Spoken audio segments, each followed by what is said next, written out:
You're going to take care of your father-in-law for the rest of your life. I'm going to live with my new daughter-in-law, haha. One day, my mother-in-law suddenly dropped this on me. Basically, she was saying that my husband was having an affair, and she was backing it up. Furthermore, they planned to live at the mistress's house. At my in-laws' house, there was a wheelchair-bound father-in-law who needed care. Despite this, my husband and his mother went to the mistress's house. What they did was, of course, unforgivable. However, I couldn't just leave my father-in-law behind and leave. As I wavered, my father-in-law finally stood up. My name is Linda, 30 years old. I married my husband Bob, and it's almost our 3rd year. At first, we got along so well, but now we don't talk as much. Is this what they call getting used to? The more you know each other, the more your love stabilizes, and you end up seeking a more stable life. There was no problem with our marital life, but it could be described as unstimulating. Plus, about a year ago, my husband's job got busy, and he started to work overtime. Business trips, which were almost non-existent before, have become a few times a month. However, he always covers the living expenses, and I have a job too. I can't always worry about him. Sometimes when he comes home early, we have dinner together and make up for the lost time. From the outside, it may look like our marriage is cooling down, but that's not the case. This is the shape of our marriage. This unchanging married life was our norm. Then, one day, when I finished work and came home, my husband was already there. Usually, he doesn't come home until after 10 p.m., but it was still 7 p.m. "Welcome back." To his greeting, I asked back, "Bob, you came home early today. Didn't you have to work overtime?" "That's not the point. My father had an accident and is in the hospital." "Wait, your father?" According to my husband, his father had an accident on his way to work at his own company when a car ignoring the red light crashed into him. Fortunately, he didn't have any fatal injuries, but he was left with paralysis in both legs and one arm, forcing him into a wheelchair-bound life. My father-in-law had an accident? You've got to be kidding. My father-in-law, who loved hiking and fishing, is now wheelchair-bound? That's too pitiful. My father-in-law was an outdoor enthusiast, and he often took my husband and me to various places. He treated me like his own daughter and always said, "If you ever have any problems, feel free to rely on me." Such a father-in-law had an accident? It was hard to believe. My father-in-law was running his own company, but my husband works for a different company. So we weren't immediately notified about his accident. We only found out when my mother-in-law contacted us. In this day and age, we couldn't visit him as often as we wanted, which was frustrating. My husband Bob started the conversation with a serious look in his eyes. "Well, Linda, Mom asked me to do something about Dad." "What did your mom ask for?" "Well, she was wondering if we could help take care of Dad." "Take care of your father?" "Yeah, Mom's been getting on in years, right? So she's finding it difficult to do it all by herself. She wants us to help out." "So that means we'd have to move to your parents' house?" "That's right.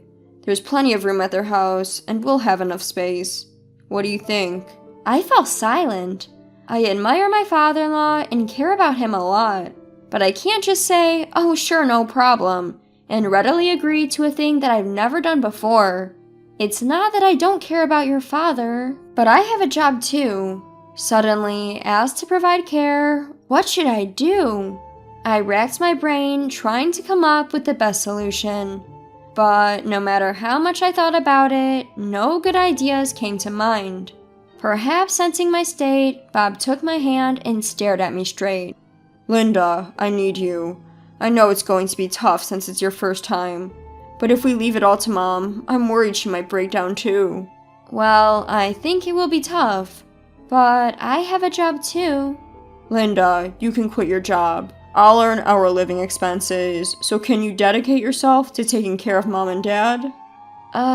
Quit my job?" "Yes, I'll earn the money and support you.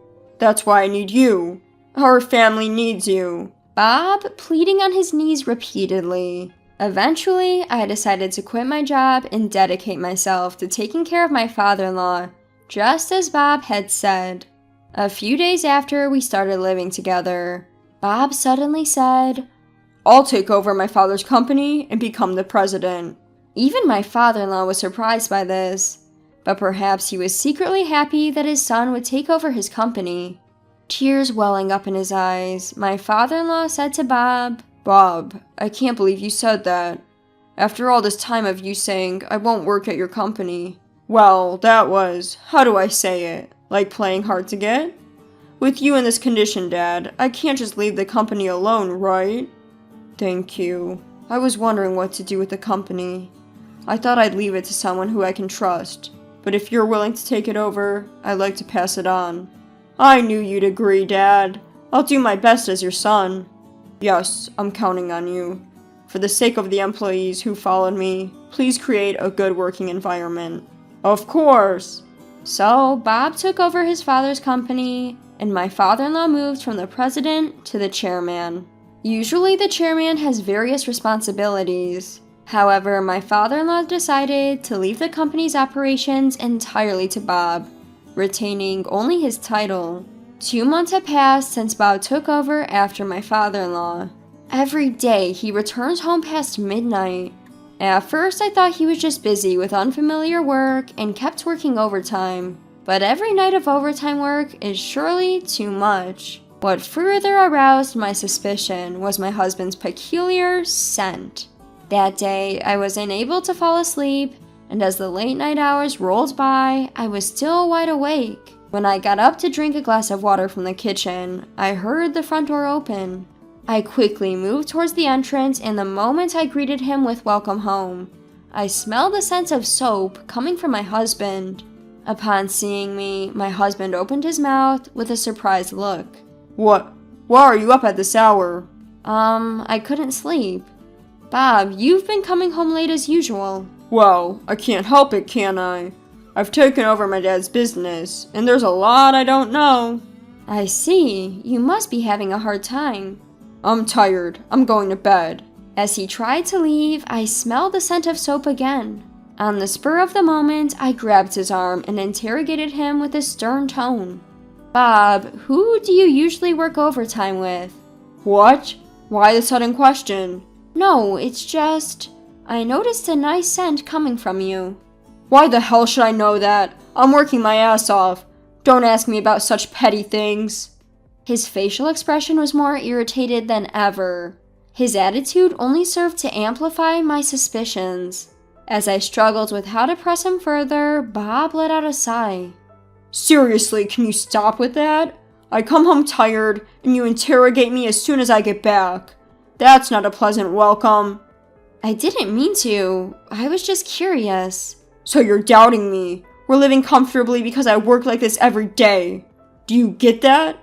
I understand that. Damn it. If you have some time to talk about this crap, why don't you do some cleaning? I don't have time for this.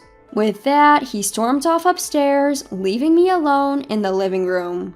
When I peeked into the bedroom, he was ignoring me and messing around on his smartphone. Despite my attempts to apologize, he ignored me completely. The next day, my mother-in-law confronted me with a demonic expression. Linda, I heard you suspected Bob of cheating yesterday. I didn't suspect him. I just asked who he was working overtime with. That's suspicious enough. You're able to live because Bob is working hard. Do you realize that? I do, and I'm grateful. All I did was voice a concern I had. That's what I'm telling you is rude. What are you trying to achieve by making Bob uncomfortable? You're the worst as a wife.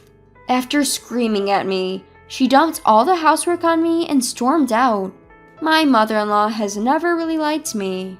In front of my husband and father-in-law, she pretends to share the housework, but in reality, I'm the one doing all the chores in this house.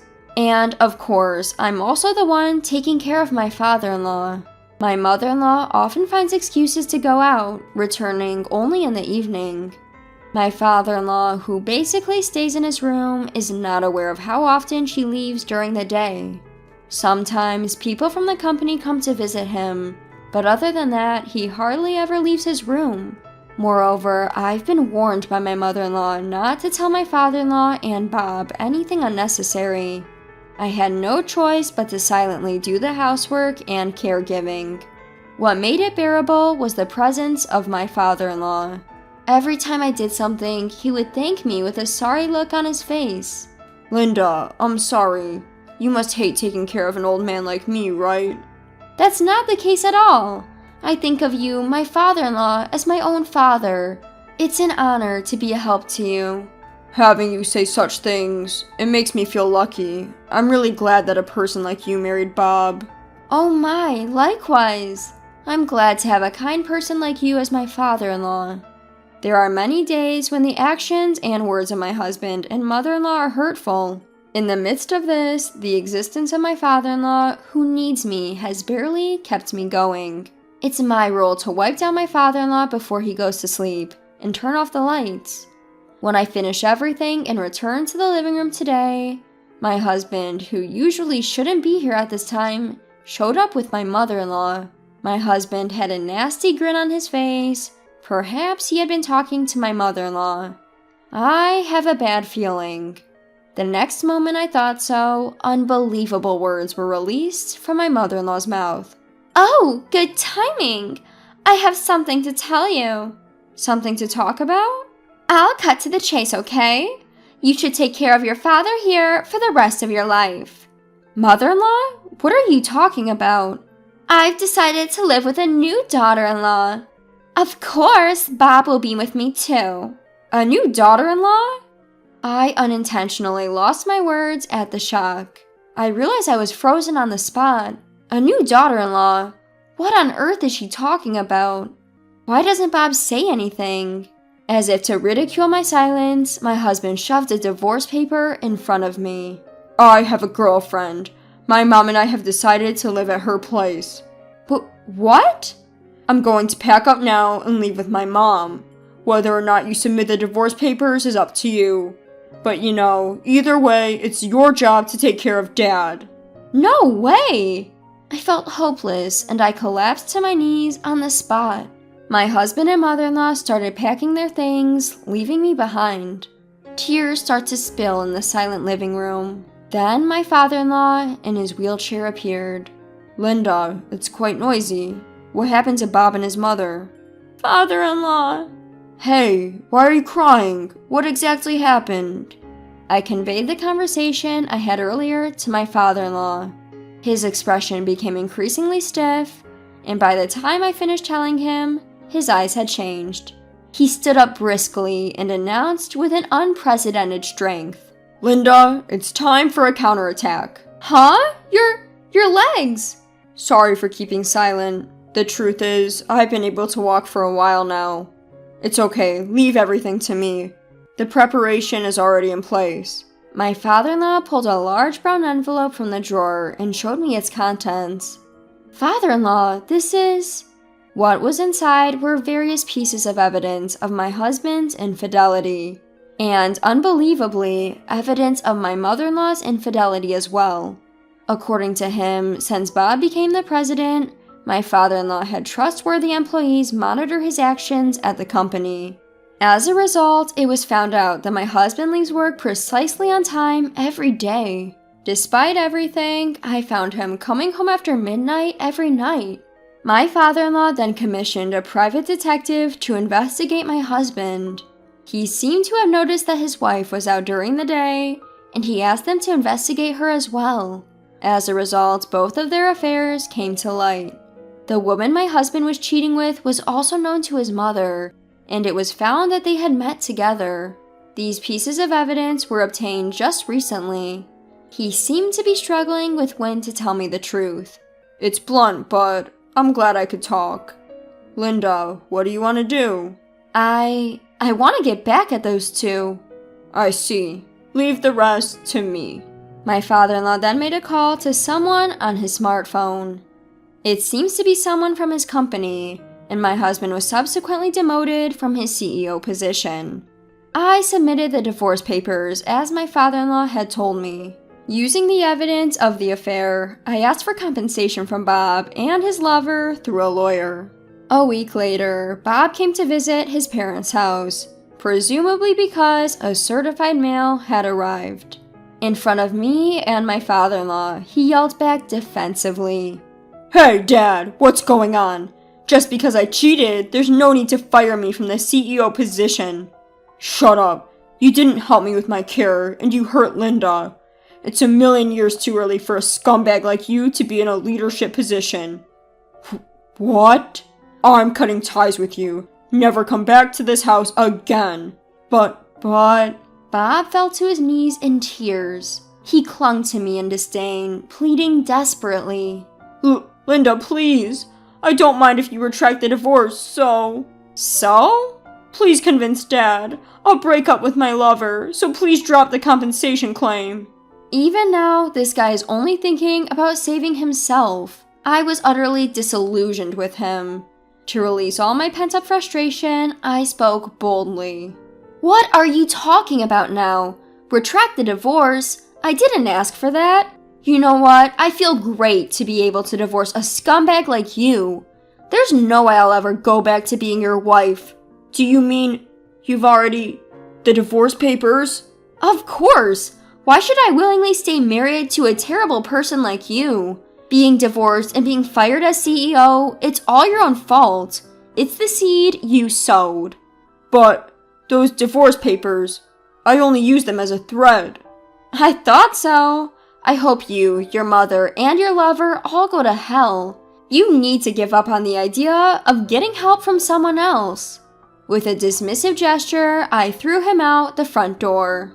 From outside, Bob's pleading cries could be heard. Help me! I was wrong. I won't cheat again, so please forgive me. Linda, Dad, please, don't abandon me. Neither my father-in-law nor I ever responded to those cries again. Later, my ex-husband and mother-in-law were sued for alimony and subsequently evicted from their mistress's home. Due to their swift breakup, they found themselves homeless, reportedly forced to live in a comic book cafe for a while. Bob paid me alimony, and his mother paid my father-in-law, depleting their savings and leading them to accumulate debt. Homeless and without food, they are now forced to live a life of poverty, working day jobs. On the other hand, I continue to take care of my father-in-law at his home, despite the divorce. My father-in-law kindly told me, "You're welcome to stay as long as you'd like." Relying on his kindness, I decided to live in my in-laws' home. Recently, as my father-in-law has started going to a daycare service during the daytime, I've started working during those hours. There will be various challenges in the future, but no matter what happens, I want to do as much as I can for my father-in-law.